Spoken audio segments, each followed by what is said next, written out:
Welcome to the Deep Dive. We're the podcast where we take complex information from your sources and, well, really unpack it. That's the goal. And today, we've got a really compelling story lined up from ancient texts. It sounds fascinating. It involves a very learned monk, a pretty blunt nickname from the Buddha, a journey. And a teacher who is, let's say, quite unexpected. Right. So the sources we're diving into detail the story of someone called Poṭhilattheravatthu. Exactly. And our mission here is to explore what the story reveals about, the difference between just knowing a lot of stuff. Like information overload level knowing. Yeah, versus knowing what's truly important for genuine insight and personal growth. We want to pull out the core lessons from these accounts. Okay, let's get into it. Poṭhilattheravatthu. The sources paint him as exceptionally learned. We're talking knowing the Tipitaka, the Buddhist scriptures with the commentaries. It's huge. Sahakathani Tipitakani, the texts say, that's an immense body of knowledge. Seriously. Imagine mastering all that. And he wasn't just a library hermit. He was actively teaching. The sources mention 500 monks 500. across 18 large assemblies, or mahagan. And apparently, he'd been a prominent teacher even in the time of 7 previous Buddhas. Wow. Okay, so he's established, incredibly knowledgeable, a pillar of the community, academically speaking. He's the whole package, intellectually. But there's a turning point. Here it comes. The Buddha observed that despite all this learning, something fundamental was missing for Poṭhila himself. What was that? The sources say he lacked the focus, the satapinati, the intention really towards his own liberation from suffering. Atano dukkhanisaranta. So all that teaching, all that knowledge hadn't quite translated into his own inner work. Precisely. It hadn't become a personal, urgent drive for his own freedom. So how did the Buddha address this? I imagine delicately. Not exactly delicate. The Buddha decided to provoke some introspection, savajasami, as the text puts it. His method was direct. Okay, I'm intrigued. He started calling him Tukka Poṭhila. Which means? Empty Poṭhila. Ouch. To a scholar renowned for his knowledge. Exactly, and repeatedly. Whenever Poṭhila approached, sat down, or left the Buddha's presence. Ehai Takapula, come, empty Pula. Mi sira Takapula, sit, empty Pula. Even noting when he left, Takapuhu gato, empty Poṭhila has gone. Wow. That's relentless.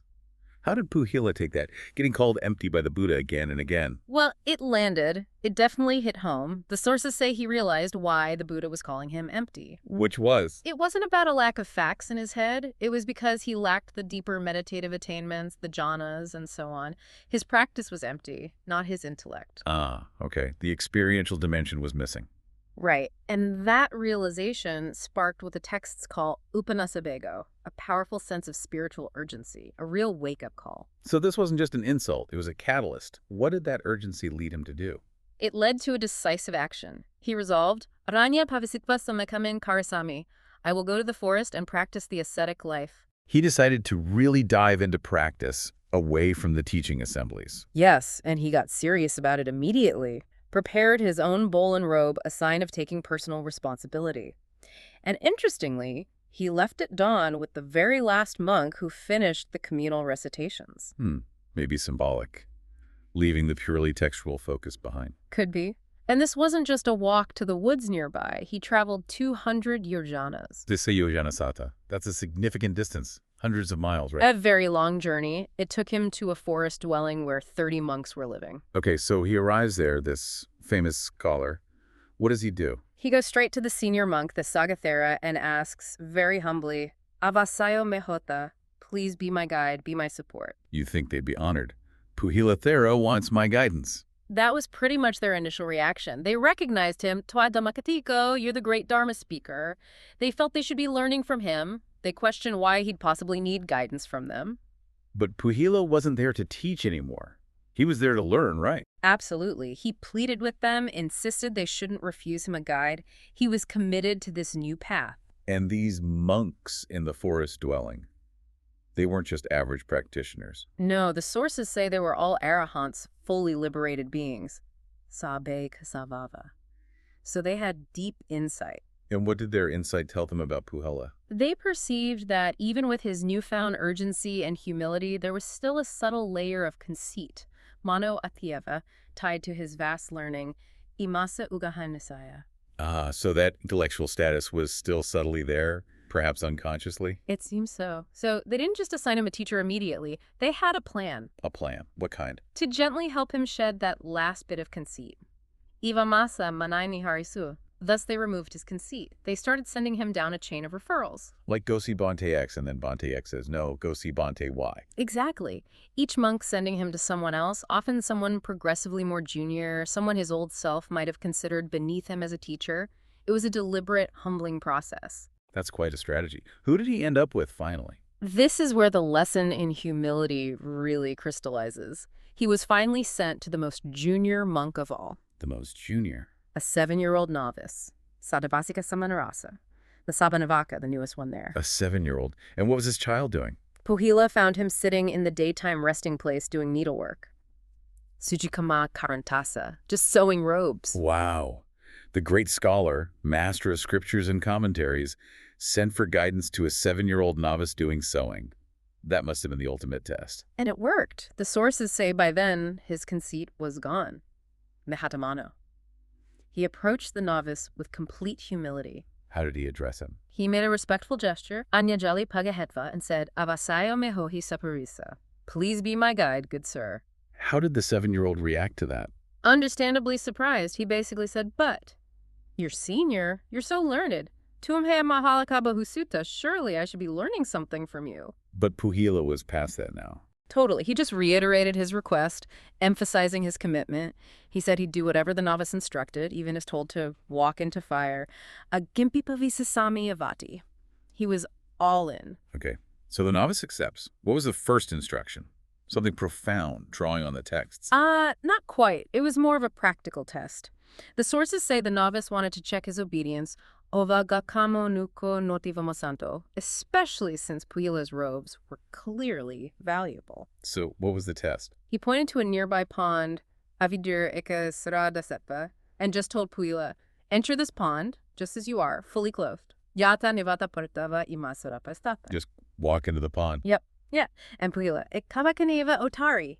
He obeyed instantly, with just one word of assent. No questions, no hesitation, just walked into the water. Incredible. Letting go of dignity, status, even comfort. Exactly. And it's while he's standing there, presumably soaking wet, that the novice gives him the core teaching. Using an analogy, I believe. A brilliant one. He talked about catching a monitor lizard, a gauda, that's gone into a termite mound with 6 holes. Ekazmi vamake chachidani. Okay, how does that work? The novice explained, you don't waste your energy trying to break into the 5 holes the lizard didn't use. You block those 5, itarani penyaka chidani paketva, and focus all your effort on the one hole it actually entered. Chata binditva pavitani fkatakati. That's how you catch it. Makes sense. Concentrate your effort. How did he apply that to Poṭhila? Directly to the 6 sense doors, sight, sound, smell, taste, touch, and the mind itself. Chadbarikesu aramatesu. The senses plus the mind are holes to the world. Exactly. The novice told him, block off the other 5 sense doors, sisani panyaka dharani pitaya, and focus your practice, your kama, squarely on the mind door. Manodvarkeme patatata. Focus on the mind itself, where experience is processed, where craving and aversion arise. Precisely. Stop scattering your attention outwards through all the senses. Concentrate it inwards on the mind. For someone like Poṭhila, with all that theoretical knowledge, this must have been like a light bulb moment. The texts describe it beautifully. Padapujilana via ahosi, like lighting a lamp for the highly learned monk. All his knowledge suddenly clicked into place with this simple, practical focus. He got it instantly. And his response? Did he ask for more detail? No, he simply said, Eta kameva hotisaparisa. Let this be enough, good sir. That was all he needed. He had the key. He had the key. And the sources say he immediately applied that insight to his own experience, his karmajakaya, his body and mind, and began his practice right then and there. Samanapama arabi. Amazing. Meanwhile, the Buddha, hundreds of miles away, was completely aware of what was happening. The texts state, Vilasaya jana sata mataki nisanova, though 200 yojanas away, the Buddha saw Poṭhila, tai bhikkhu olaketva. and the Buddha had a specific thought about him at this point. Yes. He recognized Poṭhila's immense potential, calling him Buddhipanya, wise like the earth, possessing vast wisdom.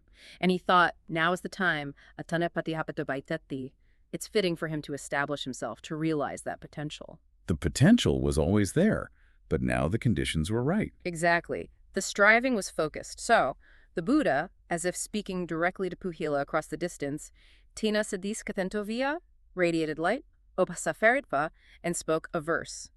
What was the verse?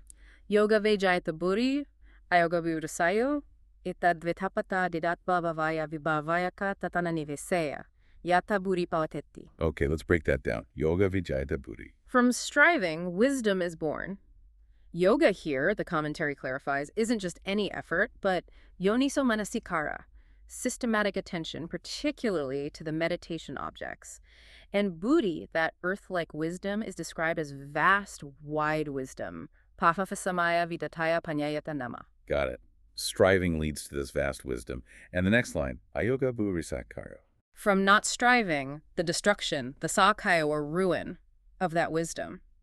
So practice leads to growth. Lack of practice leads to decline. Itesvetapatai jatva pavaya vipavayaka.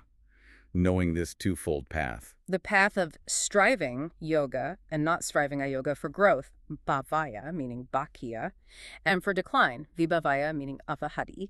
Tatatana niviseya yataturi pavateti. One should direct oneself, atana niveseya, in such a way, yatha, that this buri, this vast wisdom grows, pavahati. So understand the two paths, practice or neglect, and consciously choose the path that makes wisdom flourish, a direct encouragement to keep going. Absolutely, and the impact was immediate. The text can conclude Gathavasan at the end of the verse. Yes. Poṭhilattheravatthu became established in arahantship. Arahate patihati, he attained full liberation. Wow, what a journey. From renowned scholar to empty Poṭhila, through humility and focused practice to full awakening. It's an incredible arc. So let's bring this back to us, to you listening now. How does this ancient story speak to our modern lives? Oh, it resonates hugely, doesn't it? We are drowning in information. We can be like Poṭhila, accumulating incredible amounts, articles, books, podcasts, courses. Knowing about so many things. Exactly. We can feel very knowledgeable. But the story really forces us to ask, is it translating? Is it leading to real understanding, real change in our lives? Or is it just accumulation? It puts that distinction between intellectual knowledge, that potential, the buri, and applied wisdom, the kind born from yoga, from focused striving, into such sharp relief. It really does. Knowing about mindfulness is not the same as practicing mindfulness and realizing its effects directly. And the humility piece is so powerful. Poṭhila needing to genuinely seek guidance from a 7-year-old novice. It challenges our own assumptions, right? Are we open to learning from unexpected places? Can we let go of our ego about what we think we know to truly receive something valuable? Even if it comes from someone younger or seemingly less qualified on paper. Yeah. And then there's that termite mound analogy. The master key, you called it? It feels like it. In our world of constant pings, notifications, endless streams of content hitting all our senses, our sixth sense doors, the lesson is profound. Don't try to engage with everything. Right. Don't scatter your energy. The key isn't necessarily learning more. It's about engaging deeply with what matters. Shutting out the noise, the distractions, blocking the other 5 holes, and focusing your practice, your attention. On the mind door, on direct experience, on cultivating inner awareness. Exactly. That's where the transformation happens. So we see Poṭhila's complete transformation. From being empty, despite his vast knowledge, because the inner realization wasn't there. To becoming Arahant Poṭhila, where that earth-like potential wisdom, the buri, finally blossomed because of focused striving, the yoga. All unlocked by humility and that simple, direct instruction. The core message feels timeless. True wisdom isn't just stacked up information. It's forged in the fire of application, of focused practice, and often requires us to be humble enough to learn what we truly need. Which leaves us, and you listening, with a really potent question to reflect on. In your own pursuit of knowledge, whatever field it's in, where are you just accumulating, stacking up facts? And where are you actively applying focus, striving, practicing to cultivate something deeper? How do you, in your own experience, tell the difference between just knowing about something and truly fundamentally understanding it?